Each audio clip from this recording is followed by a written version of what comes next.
welcome back. Well, today we start a new segment here on the show.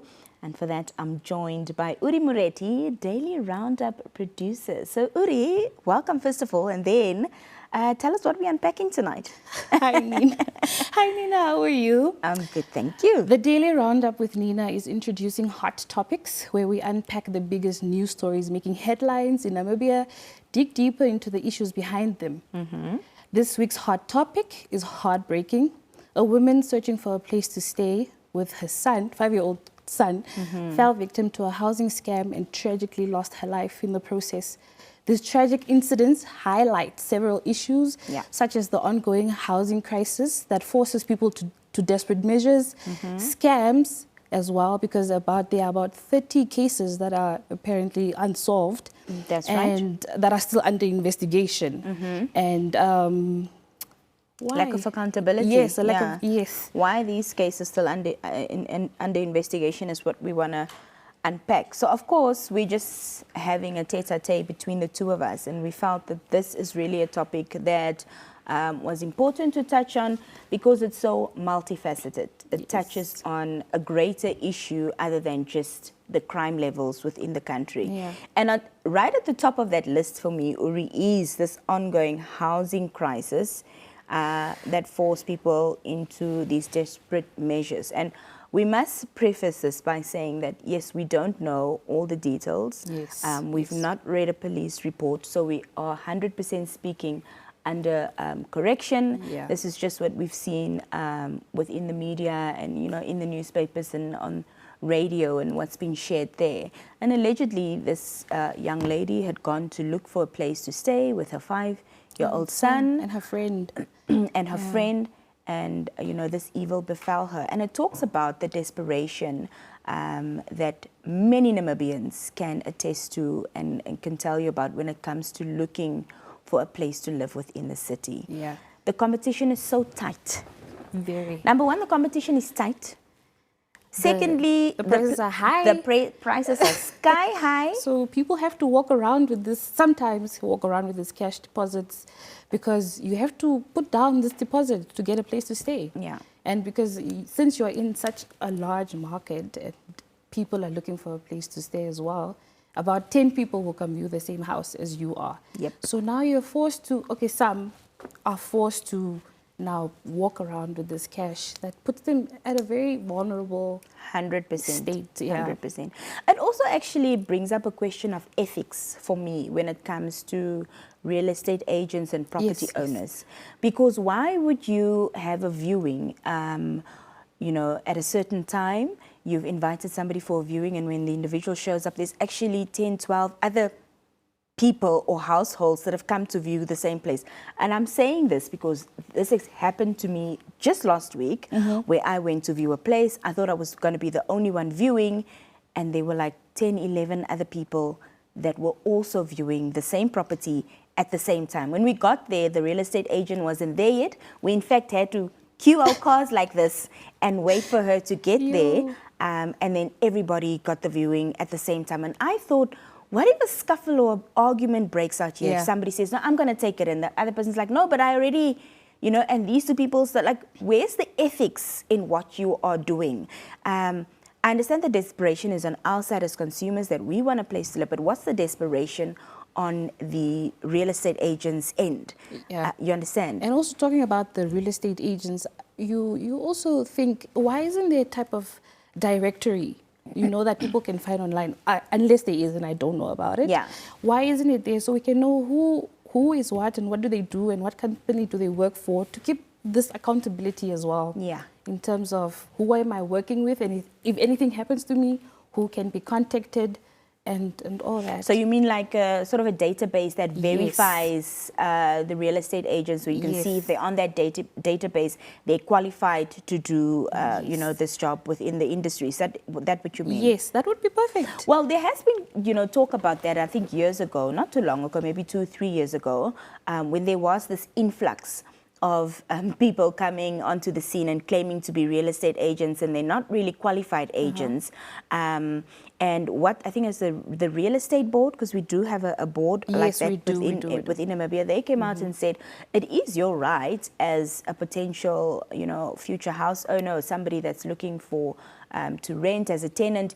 You actually do have the right to ask, can I see your identification? Because they do get issued these little cards. Yes, card. Yeah, that say that they are registered and they're qualified and they really are real estate agents, and also what real estate company they work for. But then again, because there's this desperation, because we've got this housing crisis, people don't do that. So they'll go the illicit route, I think, sometimes, if it's going to help them secure a place, because people are looking for places to stay. The prices are high. If you see a place that's 2-bedroom and $7,000 and water included, you're going to think it's a bargain. Yeah. Of course, you're going to take that $7,000 with you so that you can be the first one to put down the deposit. But then it puts you in this vulnerable state, as you say. But I also think, Uri, that a broader conversation does need to be had with these real estate scams, because as you mentioned, I also saw that article in one of the local newspapers, apparently over 30 cases. That are still under investigation.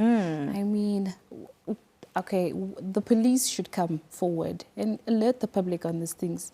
I think that would be very important, because people wouldn't fall victim as much as they are. I think if the public was informed on this issue.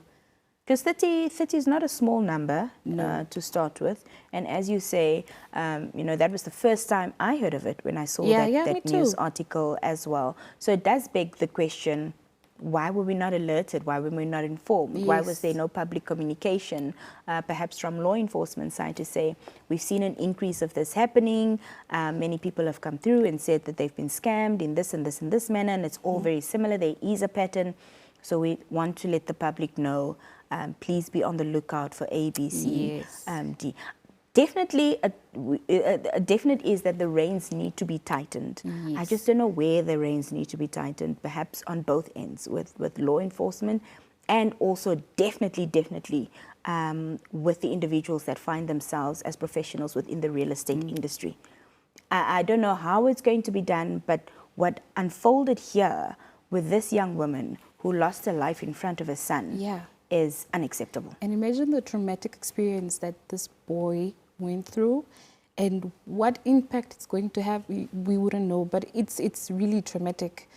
That's also where this mental health is coming in later.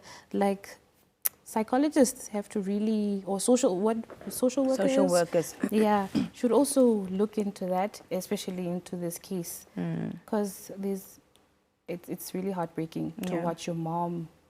Even if you're young, I mean, this will linger at the back of his mind. Yeah, and I think we can only speculate, of course, what happened on the day. Was she trying to protect her little boy? What was the threat in the situation that had escalated to that manner? Because usually when you're faced with something like that, somebody's got a gun in your face or a knife, you'll give up your phone. You'll give up whatever asset you've got that they're asking for, because you don't want to, lose your life. But like I said, we don't know all the facts, and we're completely speaking under correction. But I also just want to know, what's your experience been like, Uri? I moved out of the city because there's drama with the real estate and I moved out of the city. I don't stay in the city. But what's your experience been like in terms of finding housing, affordable housing, safe housing, decent housing in Windhoek? Well, I would say I'm privileged that we do have our own home. But before we did not rent here. We were actually also outside of the city. Yes, we were in Okahanja with you. But I think the similar thing happened to us, like it did with the lady. But with this one, the owner of the house was like, okay, let me take you guys to the house. So these cases really do happen. It's not like it's the first time. It's an isolation. Yes, because we trusted our lives with this lady. We were going to your place because we needed a place to stay. We were just starting our family as well, so we needed a bigger place. So, yeah. And that's another aspect, like from what I understand from the earlier reports, is that this real estate agent had offered to pick up the individuals and take them to go and view this property. It's just so sad. But yeah, any final thoughts on our hot topic for today? Well, that is our hot topic. It was really, it's heartbreaking. And we have a poll on Facebook as well. Then people can comment on it. NBC Digital News. They can also give us their views or their thoughts on this. Yeah. So we did put the poll up earlier on our social media, and we asked, based on the story, what aspects should urgently be addressed. Is it the desperate state of housing in Namibia? Is it the growing number of fake real estate agents and scams? Or is it the failure of law enforcement and institutions that need to act quickly?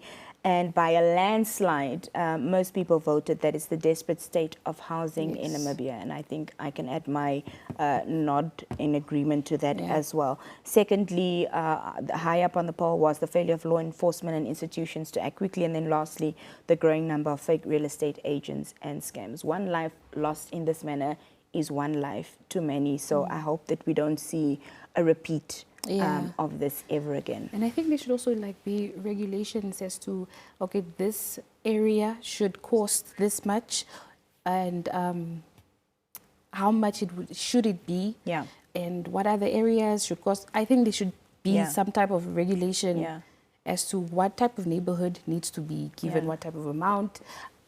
I think that would be better as well in my... I saw an ad for a backyard flat. I think it was a 2-bedroom going for something like $12,000. You're joking. I'm dead serious. Wow. Well, ladies and gentlemen, that's all we have for you this evening on the Daily Roundup. Join us again, of course, next week, Friday, for our next hot topic. But we're back on Monday, 6 p.m. sharp here on NBC One. From myself and the team and from Uri, it's good night. Bye-bye.